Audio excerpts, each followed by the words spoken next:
I call us a species with amnesia because I think we've lost our memory of an entire episode of human history just being wiped completely from our memory. And until we recover our memory of that lost episode of human civilization, we will not be complete ourselves. We need to know who we are and where we came from. In the rugged landscapes of southwestern Turkey, the Lycian civilization remains one of history's mysterious marvels, famed for its breathtaking stone-carved tombs and complex societal structures. I think we're looking at hints and clues that something is missing in our story. But how did this ancient culture achieve such architectural feats, intricately carving entire complexes directly into sheer cliffs? As we delve into the ruins of Xanthos, Tlos, and Mycenae, we uncover not only the technical prowess, but also the profound myths that propelled Lycia beyond mere survival, embedding it deeply in the tapestry of human heritage. Again, unfortunately, archaeologists largely sneer at myth. But I think the myths of the world, those that have survived, are the Hall of Records of the lost past. Nestled along the rugged southwestern coast of Turkey, Lycia is a region framed by mountainous terrain, dense forests and steep cliffs, which not only made it difficult to access, but also helped preserve its rich and distinct identity. This isolation meant that Lycia developed somewhat independently of its neighbors, cultivating a unique historical footprint that remained largely untouched until European explorers stumbled upon it. The first accounts of Lycia's mysterious ruins surfaced during the 18th century, when travelers like the French explorer Charles Texier and the English archaeologist Richard Pocock documented the extensive ruins, rock-cut tombs, and grand sarcophagi that dotted the landscape. Their writings sparked a wave of curiosity and set the stage for more focused explorations. If you wish to pass information to a distant future, you wouldn't be smart to just write it down. How can we know that our script is going to be readable by any other culture, let's say 10,000 years in the future? One of the pivotal figures in Lycian studies was Charles Fellows, an English archaeologist whose expedition in 1838 marked a turning point in uncovering the past of this enigmatic civilization. Driven by fascinating tales of remarkable ruins, Fellows undertook a systematic exploration of the region, meticulously mapping the area and documenting numerous sites. His work wasn't just about identifying locations, he detailed everything from the friezes and tombs to the fortresses he encountered, providing a comprehensive look at the remnants of Lycian society. This thorough documentation played a crucial role in introducing Lycian civilization to the broader academic world and eventually led to the first official archaeological excavations under the auspices of the British government. The second issue with ruling out completely the possibility of a lost civilization is that archaeology sets itself up as the sole arbiter as to what is and what is not evidence. Through Fellows' dedicated efforts, the wonders of Lycia were brought into the limelight, revealing a civilization that had mastered the art of building in harmony with its challenging landscape. During his explorations, Charles Fellows unearthed several significant sites that continue to shed light on the ancient civilization of Lycia. Xanthos, the once flourishing capital, stands as a monumental testament to Lycian culture, blending funerary architecture that tells tales of a society rich in traditions and artistic expression. Among its most notable structures is the Nereid monument, an elaborate tomb from around 400 BC, named after the sea nymphs that adorn its friezes. The detailed bas-reliefs depicting humans and gods illustrate a cosmopolitan blend of Lycian and Hellenistic styles, making Xanthos a treasure trove for historians and archaeologists alike. The site also boasts ruins of an acropolis, several Byzantine churches, and unique pillar tombs, offering a vivid glimpse into the past. There are unexplained issues in our past, which are presently not explained by the system that teaches us about the past. Moving on to Tlos, this city is another jewel in Lycia's archaeological crown, famed for its extensive tombs and a well-preserved acropolis. Perched on a rocky outcrop, the acropolis provided strategic views and served as a formidable fortress through various epochs, including Lycian, Roman, and Ottoman times. One of the city's most captivating tales revolves around the legendary hero Bellerophon, who, according to myth, tamed the winged horse Pegasus. His supposed tomb, marked by a striking relief of this mythical scene, highlights the fascinating intermingling of myth and mortuary traditions in Lycian culture.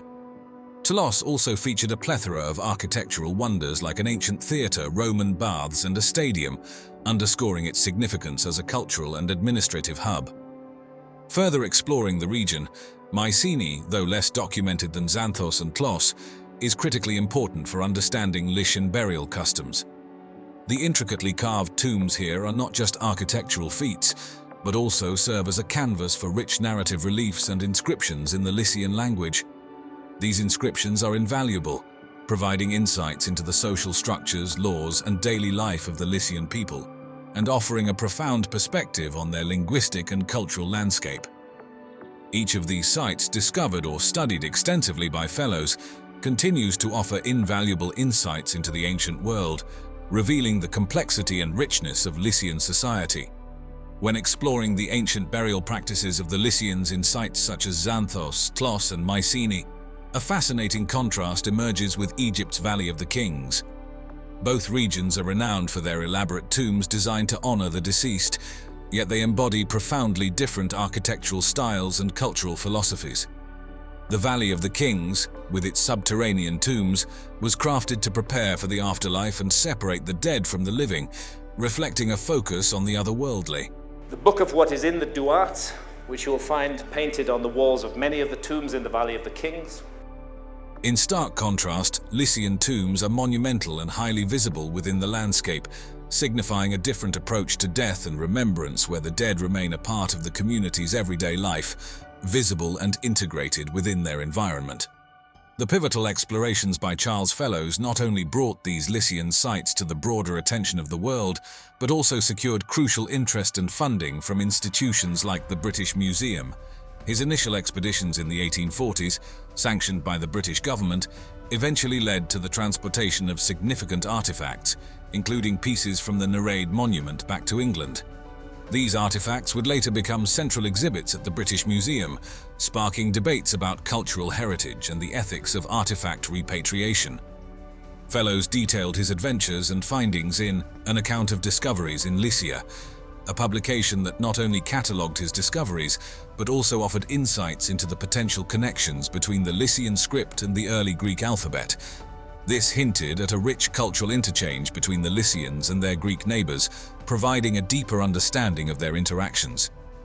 The discoveries in Lycia filled significant gaps in our understanding of the Eastern Mediterranean's historical dynamics during antiquity, revealing a civilization that, while under the influence of Greek and Persian empires, forged a unique identity that integrated these influences into a distinct cultural and political framework. The architectural legacy of Lycia offers a fascinating glimpse into the region's unique identity and historical interactions. Among the most striking features of this heritage are the Lycian funerary monuments, particularly the rock-cut tombs that blend local and external influences beautifully. These tombs, intricately carved directly into the limestone cliffs of Lycia, often take the form of small temples or mimic traditional Lycian wooden houses, complete with detailed pediments, columns, and reliefs. The styles reflect both Greek and Persian influences, yet they maintain distinctive Lycian characteristics, portraying a society that was receptive to external ideas while fiercely preserving its independence. The house-type tombs, for instance, replicate the facades of Lycian wooden homes, featuring pseudo-beams and gabled roofs that echo the domestic architecture of the era. On the grander side, temple-type tombs imitate Greek temples with their intricate Ionic or Doric columns and richly decorated friezes, illustrating the cultural exchange between the Lycians and the Greeks. A prime example of this architectural marvel is the tomb of Amyntas in modern-day Phthia, dating back to the 4th century BC. This tomb stands out for its grand scale and detailed design, resembling a temple facade with 2 Ionic columns supporting a large pediment. The pediment and the tomb's inner chamber showcase the exquisite Lycian craftsmanship, adept at manipulating the region's limestone. An inscription in Lycian script above the doorway, identifying the tomb as the resting place of Amyntas, son of Hermagios, provides valuable insights into the personal identities and social structures of ancient Lycia.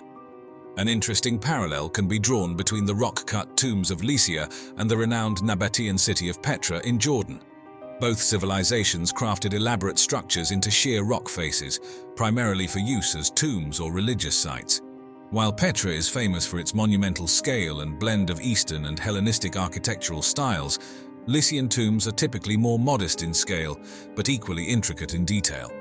Unlike Petra's tombs, which are part of a broader urban landscape, Lycian tombs are often standalone monuments set in remote cliff faces. As excavations in the region continue, archaeologists are moving beyond these iconic tombs to uncover urban centers, religious sanctuaries, and domestic structures, painting a fuller picture of daily life in ancient Lycia. Concurrently, there are ongoing efforts to preserve these deteriorating stone monuments, which are vulnerable to environmental and human-induced damage. The continued study of Lycia is reshaping historical narratives about the interactions between the Greek and Persian worlds, particularly through its unique blend of art and political structures, showing how Lycian culture managed to bridge East and West while maintaining a distinct identity.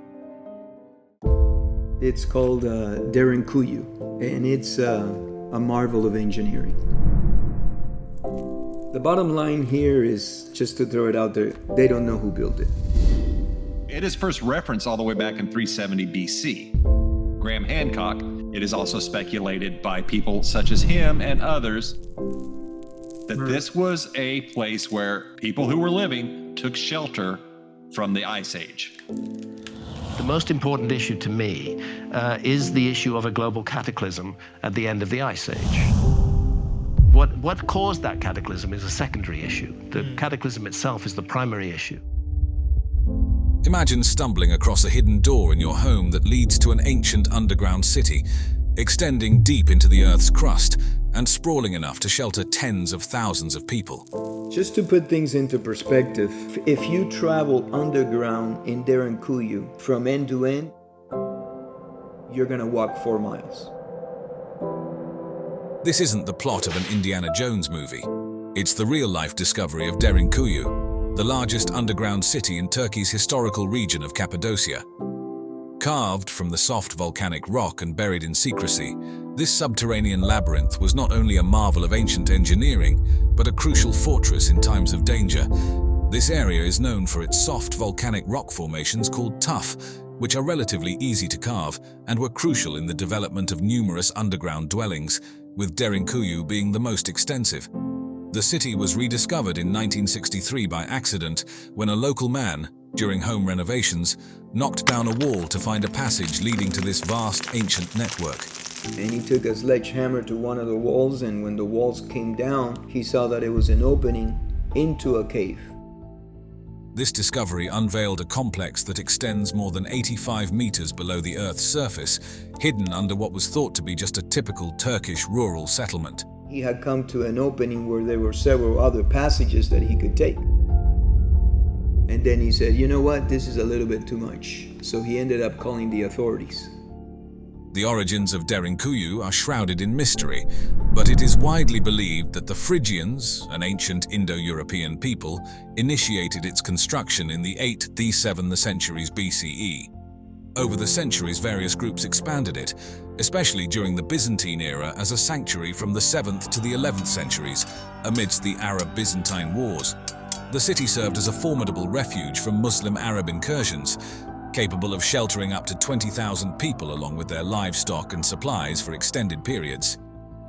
The city's architecture can be compared to that of a massive ancient submarine nestled under the rock, designed to be airtight and self-sufficient, mirroring a submarine's ability to provide safety against external perils with its life support systems. Derinkuyu is equipped with air shafts for ventilation and water wells that supported life independently from the outside world, protecting its inhabitants from the threats of war and invasion. The engineering marvel of Derinkuyu is as ingenious as it is expansive. The entire city was manually carved from volcanic rock, with corridors strategically designed to maximize space and functionality. It features everything necessary for prolonged underground life, including stables, churches, schools, and multiple storerooms. The fact that they found a chapel gave to the theory that Christians were hiding there.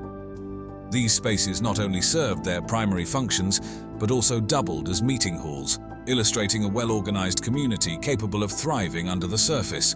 The city's layout and the architectural choices made reflect a profound understanding of both defensive strategy and urban planning, making Derinkuyu a fascinating study in ancient engineering and survival tactics. Continuing from the initial exploration of Derinkuyu's incredible architecture and its rediscovery, it's fascinating to delve deeper into the structural intricacies that make it a marvel of ancient engineering. The grandeur of Derinkuyu isn't just in its vast size. The sophisticated design carved from the region's soft volcanic rock showcases its complexity. The city extends about 85 meters underground and is capable of accommodating up to 20,000 people along with their livestock and essential supplies. The city is structured across 18 levels with only 8 open to the public. These levels are interlinked by miles of tunnels, each meticulously designed for both functionality and defense. The effort required to excavate and shape this massive subterranean complex is reminiscent of the monumental work seen in the Great Pyramids of Egypt, highlighting the extraordinary capabilities of ancient civilizations with limited technological means. That actually is one of the moments when I realized how difficult the Great Pyramid must have been to build. With all the blocks and supposedly a huge workforce, so whatever the Egyptologists imagined was done, and I don't believe anybody knows how it was done. Yeah. One of the most pivotal features of Derinkuyu is its ventilation system, which includes over 15,000 narrow ducts, ensuring that fresh air circulates even to the lowest depths. This advanced engineering is akin to modern skyscraper technologies used to manage airflow efficiently across large buildings. Security was also a key element in the city's design. The narrow entrances forced individuals to bend while navigating the tunnels, a strategic choice that limited easy access by invaders. These could be further secured by large stone doors, which could be rolled across to block the passages, much like bunker doors in contemporary military uses. The internal layout of Derinkuyu suggests a highly organized society was at work here. The city included residential areas, communal spaces, stables, and ample storage facilities for food and wine, indicating a complex communal life that could be compared to modern cooperative living communities. Moreover, the sophisticated water system featuring an extensive network of wells and channels not only provided fresh water, but also protected its inhabitants from external threats, much like the aqueducts of ancient Rome. Religious and ceremonial sites were central to life in Derinkuyu. Numerous chapels and churches were intricately carved into the rock, replete with altars and baptismal fonts. The largest chapel, with a cruciform design at the city's deepest level, echoes the secretive religious practices of early Christians in the Roman catacombs, serving both as places of worship and safe havens. In this way, Derinkuyu was not just a place of refuge, but a beacon of ancient innovation, reflecting the depth of human creativity and resilience. Through its architectural wonders, this underground city continues to reveal the complexities of ancient life and the advanced understanding of urban planning and design that characterized early civilizations. Continuing the exploration of Cappadocia's fascinating underground cities, let's turn our attention to Kaymakli, which shares many historical similarities with Derinkuyu, yet presents a unique architectural narrative. Both cities date back to the 7th and 8th centuries BCE and are carved from the region's soft volcanic rock, known as tuff. This material has been integral to the development of the extensive subterranean networks for which the area is famous. However, Kaymakli differentiates itself by spreading more extensively across a horizontal plane rather than delving deeper into the earth, indicating a different approach in its architectural design and strategic planning. Kaymakli's layout is an architecturally sophisticated network spread over 8 levels, though today, only 4 of these levels are open to visitors. The city's extensive horizontal spread creates a labyrinthine network of tunnels and rooms that have been strategically designed to enhance defensive capabilities. The maze-like passageways and narrow tunnels are particularly noteworthy as they restrict movement and effectively force potential invaders to move in single file. This design not only made it easier to defend the city, but also demonstrated a highly advanced understanding of urban planning and warfare strategy. By incorporating such intricate defense mechanisms directly into the city's architecture, Kaymakli's builders ensured that their city was not just a place to live, but a fortress capable of withstanding potential sieges. Through its sprawling tunnels and smartly designed bottlenecks, this underground city exemplifies the incredible ingenuity of ancient Cappadocian civilizations in adapting their urban constructions to meet both the needs of their communities and the demands of their security. Building on the fascinating historical and architectural narrative of Kaymakli, it's interesting to delve deeper into the specifics of its design and how these elements contributed to its functionality as both a living space and a fortress. The architectural network within Kaymakli is a testament to the engineering prowess of its ancient builders. The expansive maze of tunnels and rooms wasn't just for daily living, it was crucial for defense. The narrow, winding passageways, many just tall enough to force a person to stoop, acted as natural deterrents during enemy incursions. These cramped quarters significantly disadvantaged taller individuals and large groups who could be easily ambushed by the city's defenders. The city was ingeniously planned to support a complete societal structure underground. Each floor of Kaymakli could function as an independent unit, equipped with all the necessities for prolonged isolation. The layout of Kaymakli bears striking similarities to the mythological labyrinth of King Minos in Crete, designed to disorient and trap the Minotaur. Like this ancient labyrinth, Kaymakli's complex network of passageways was strategically designed to protect its inhabitants by maximizing defensive advantages and restricting enemy movement. This design reflects the defensive architecture that is typical of ancient Cappadocian settlements. Unlike Derinkuyu's vertical expansions, Kaymakli's more horizontal spread allowed for easier communication and movement of troops within the city during emergencies, offering a strategic edge. Overall, Kaymakli not only showcases the architectural innovations of its time, but also symbolizes the ingenuity of ancient societies in leveraging their environment for survival. From its communal living spaces to its defensive mechanisms, the city illustrates a sophisticated understanding of urban planning and military defense that was remarkably advanced for its era.